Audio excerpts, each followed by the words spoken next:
Welcome to Stock and Options Trading Unlocked. If you want to learn how to make 6 or 7 figures a year trading 2 hours a day, this is the show for you. We're here to talk about everything trading, weekly news, tips, and special guests to get you motivated and profitable. Don't forget, everything you hear is opinion only and not to be considered financial advice. Here are your hosts, Atul Patel and David Picard.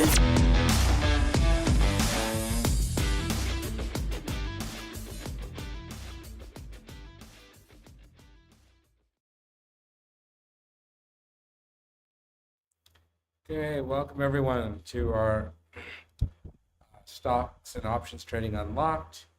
I'm Spectre. The top of the head that you can see is David. Hey everyone. How we doing today? And anyways, my throat is destroyed, so I'm not going to be talking much tonight. We'll force him a little bit. Don't worry. And I'm just going to let David run the show. There's a chance we might run out of power. I'm running on backup power right now and down to about 20% on my laptop. So let's get right into things. Is the whole island or what? I don't know. I know that at least my neighborhood is out. It's been out all day. All right. Should we get into it? Let's do it. It's Market Madness. Up next, Market Madness. So, a little bit of some sells, huh? Oh, It's yeah. a nice little sell program. Liked it. A little bit of a rip. What do you think's going to happen? Well, it's basically all following, like what we've been talking about for the last month. We got the pop this week at 383. Said, hey, it's a great spot to get short. My target's 360. We're almost there. I think it was about 2 weeks ago you mentioned going out a couple weeks, middle of June, right? Yep. And then I think July now. I mean, yesterday the entry was for July puts. And anyways, the idea is just that we're basically, nothing's good on the horizon for the market. There's no reason to be trying to be a hero and buy the bottom.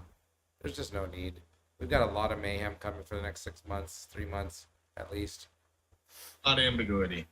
And so, so that's what I think. I think we're going to a little bit of pop. We're going to drop. I think eventually we're going to hit 300 to 320 before the end of the year. That's kind of my I thinking. think there's going to be a lot of news headlines hitting the tape here in the next coming months, like you're saying. Yeah. I think we're going to see another kind of iteration of a supply chain storm along with many other things that are going to kind of slam earnings and hit the market hard. Yeah, things are not good. All right, let's move on to the $1,000 bets. Up next, $1,000 bets. I want to make sure we get to the trade management portion. Get to the topic of the day.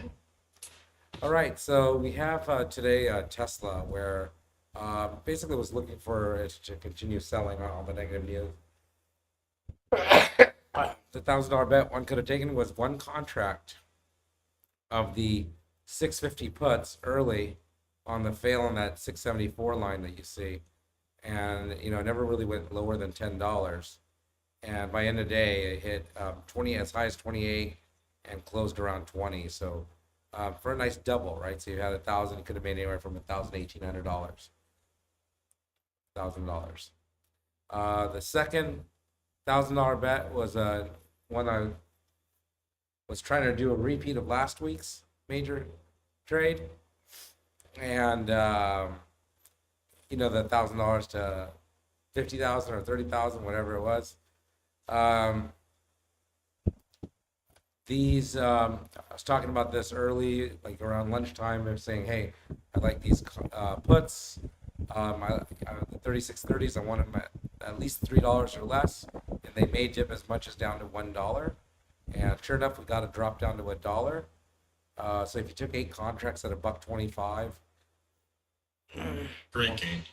And that could have given you anywhere from $3,000 to $6,000 by end of the day in profits. So, pretty neat stuff. Couple great bets. Yeah. But yeah, these went from $1 to $7 in a couple of hours, less than a couple of hours. So that's pretty nice. Okay, let's move on, guys. Let's get right into the content of the day. Up next, tip of the week. Okay, and I'll just David, let me know about next slide, and I'll Will do. Not a problem. I don't see them up yet. I'm assuming they'll go in a minute. So we're going to talk about managing trades today. And now this is a really important topic to cover, and it's something really personal too. I know, as an example, mine is slightly different than Spectre's and everyone's. And one thing is, you need to determine how do you want to manage your trades. We always talk about following your plan. Well, you don't want to be managing your trades anymore. So we need to figure that out ahead of time. Have your plan set on how you're going to manage those trades before you're getting into it. Okay. And now let's flip to the next slide, and we can kind of talk about what's in there, right? What does that mean? What do we look at? What are the things that we talk about when we're talking about managing a trade if you're not familiar? Some of those different things are, concurrent trades. How many trades can you have at the same time? How many of them can you manage correctly or monitor and handle? Entry and exits, time frames, scaling in and out. That's something I love. Conditional orders as well. Bracket orders. These are all really important things to be aware of and to have set in your plan ahead for how you're going to manage each trade. Can you individually manage correctly or monitor? Okay, let's go to the next slide then. So if anyone's listening, guys, who'd love to hear how you guys are currently managing your trades, we could talk about that. If you have any questions on things you're doing, let us know. Be happy to answer. Okay. So let's talk about concurrent trades. So how many trades can you effectively manage? I know for me, I like to set one trade at a time. Once I've set my plan in place, I'm allowed to look at another trade. It may or may not set up, but I don't like actively trying to determine trade plans on multiple stocks at the same time. That's personal to me. So if I'm actively planning a trade, I'm only planning one trade. Now, if something goes sideways in the market, can you manage? Can you exit all of them? Those are the questions you kind of want to ask yourself, which is for me why I only plan one trade at a time. And that kind of goes into our next slide, which is your entry management. How will you enter? Is it manual or automatic? Are you going to be doing market orders, limit orders, a bracket? What's your sizing? So these are all things that you need to kind of think through. For me, my entry, I like limit orders. I generally will, I don't want to say never because it's a bad thing to say never, but I almost never use a market. Okay. Also, a lot of times when I'm entering, I personally don't use bracket orders, although it is something that you can absolutely do.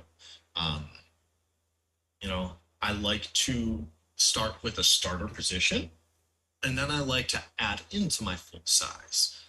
There are a few trade setups of mine that are very specific to me that are in my business plan that I will go full size right away because that's the setup it is. Okay. Let's go ahead to the next slide. We kind of talk about exit management. And everyone, if you have questions on any of these slides, I'm happy to go back and talk over them or answer any questions as we're going through this, okay? So exiting, how will you exit? Once again, manual or automatic? Are you going to be market ordering, limit ordering to get out, right? Chasing it? Or are you planning saying, hey, here's where I want to get out. I'm happy with these profits. are using conditional orders. Once again, bracket orders, market orders. Your sizing on the exits, right? Has to do with how you're scaling in and out of those positions. Personally, for me, my exits are all planned, and I have orders sitting, waiting. Okay. I'm doing a little bit of math to calculate those and where they're going to be. I will use bracket orders or conditional orders so I can have a stop in place as well. I don't like not being monitoring my computer position without a stop in place. It's just the market can do crazy things. You can get a crazy candle. Anything to add so far, Spectre? No, just that if you use limit orders to sell and you've planned and sized appropriately, those sells where you're kind of thinking about, well, maybe I'm going to get it a little bit more. Actually, having it just kind of planned and gets there has served me much better than when I sit there and change my mind at the last minute, and then like 5 minutes later, it jumps 50%, right? Like, so trust yourself, trust that you're taking profits where you're supposed to, and and be happy, right? You worked your plan, and you're making money. And that's part of our business model and the way we work, right? It's that rinse repeat. So it's not about getting every inch of every move, right? It's just, hey, the rinse repeat. If we can get 3 times our risk, for me, 3 times my risk as a first target, I'm pretty happy. Today I took 2.5 on a trade, and then I took 5 for my second.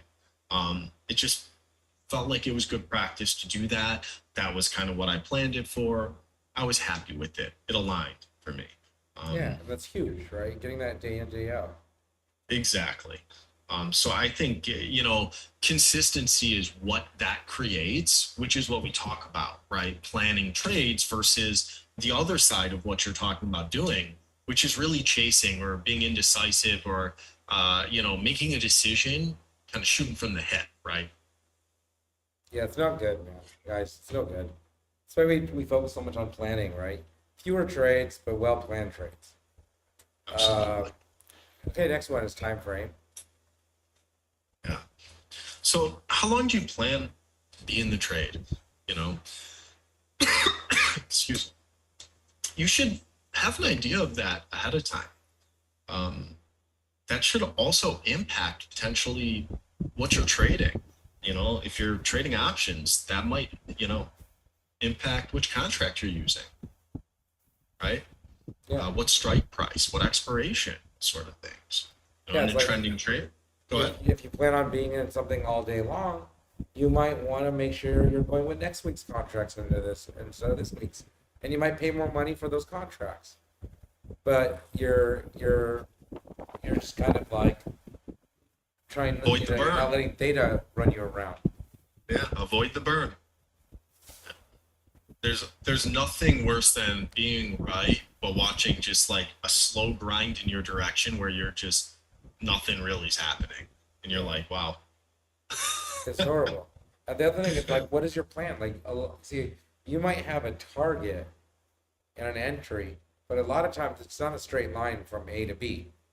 There's a zigzag, and so something can go 3-4 times your reward. I mean, your risk, and then go right back to your entry price before it ends up eventually getting to your actual target, right? So what is your plan? Are you gonna scalp each leg, or are you gonna just take profit and scale out as it hits each target?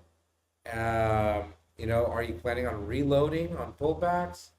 What is you kind of want to go into your trades knowing what you're gonna do, not and how you plan on managing it, instead of okay, I took profits, maybe I shouldn't have got out, let me get right back in, and then it reverses and it smacks you around. I'm sure that's happened to a lot of people. I know it's happened to me. Absolutely. All right, so good. I know we've been rushing through this, guys. We're cruising. How's your battery? I'm like almost dead. I'm down to like 7%. Well, let's just cruise through because we only have a few more, and we'll try and make it quick and get you off. Save it so you can charge maybe your phone one more time for the night. So, conditional orders. So, a lot of you may not be aware about, I'll let you talk about it, but sorry. Oh, it's okay. If you got it in you, do it. Go for it, man. It's killing me. My throat's killing me. All right. So basically, we just want to make you aware that there's a couple different types of orders you can do that may be beneficial.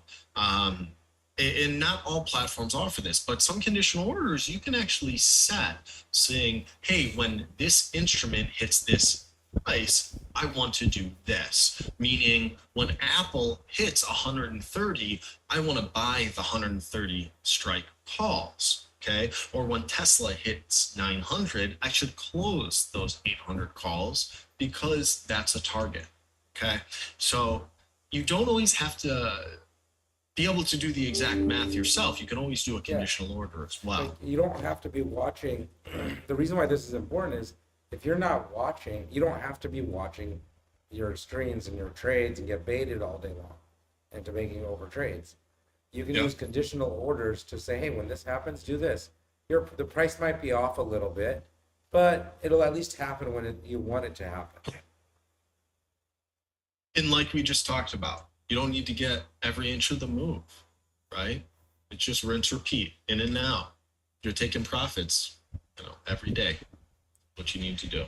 And then bracket orders is the other kind. Yeah. So bracket orders. This is great when you have a plan and you maybe, need to walk away, right? So, you have other stuff going on in your life, whether it's work and you made your plans in the morning. You want to set some orders and you need to take a meeting. You need to spend some time with the kid, or the dog, whatever it may be. You can set your orders for an entry price, a profit taking, and a stop loss all at once. Okay. It pretty much handles everything for you. And that is your trade plan essentially, right? It's saying, hey, here's what my risk is. Here's what I'm comfortable with. And if you need more information on how to do any type of these orders that we're talking about or use in any of these platforms, let us know. We're happy to help. You can reach us, either below, ask some questions, go to our website, reach out to us, ask@momo.com. You have anything to add on this one? I mean, this one's pretty straightforward, I think. Nope, not at all. I think we're good. Yeah. And then, as always, guys, don't start from scratch, right? We have a great plan that works.